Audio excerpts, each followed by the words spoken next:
Yung ganitong ulam nga ang nakakamiss ulamin dahil bihira lang naman talaga tayo makabili o makakita na nagtitinda nito dito sa Maynila. Kung sa amin nga sa Mindoro ay napulot lamang ito sa may tabing palaisdaan, ay dito grabe 120 ang kilo para lang makakain ito, pero okay na rin naman at sulit na rin naman kainin. Inugasan ko lang ito ng maigi para matanggal natin yung mga putik-putik o yung mga buha-buhangin nito. Pagkatapos ay ngayon naman ay tatanggalin naman natin yung pinakandulo nito o yung pinakambuntot ng suso. So ayan, gumamit lamang ako ng kutsilyo sa pagtatanggal niyan. At pagkatapos ay hugasan uli natin ito ng maigi dahil meron pa yung kaunting-kaunting mga buha-buhangin o mga lupa-lupa. Kailangan talaga matanggal natin yon ng mabuti.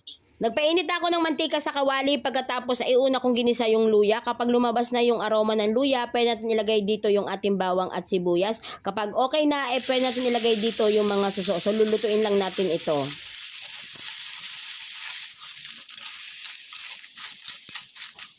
Sunod ay naglagay na ako dito ng isang pack nitong ating gata at ayan, pakukuluan lang natin ito o lulutuin lang natin ito ng 10 minuto hanggang sa medyo maiga-iga na yung gata o medyo nagmamantika-mantika na siya. Pagkatapos ay pwede natin to timplahan ng kaunting paminta at saka asin. So depende na lang yan sa inyong panlasa yung ating pagtitimpla ha. Pagkatapos ay naglagay na rin ako dyan ng siling green at naglagay na rin ako dito ng 2 peraso ng siling labuyo dahil medyo masarap talaga ito kapag medyo maanghang-anghang siya. At ayan, naglagay na rin ako ng malunggay. So masarap yan kapag merong mga gulay-gulay, malunggay o pwede rin kayo maglagay ng kangkong. At ayan, kaunting minutong luto na lang ito, mga 2 minuto at okay na ito. Shoutout nga pala kay Ma'am Belen Dugilio Tanya ng Quezon City, Grace Ballesteros ng Ilocos Norte, Tahimik Girl ng Silang Cavite, Lines ng Cebu, Inday Maricel ng Davao City, Nestor Apolonio ng Samson, Quezon City, Noemi Loma ng Binangonan, Rizal,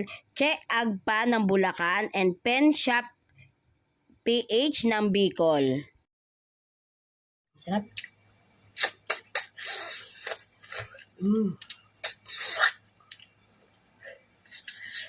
Sarap.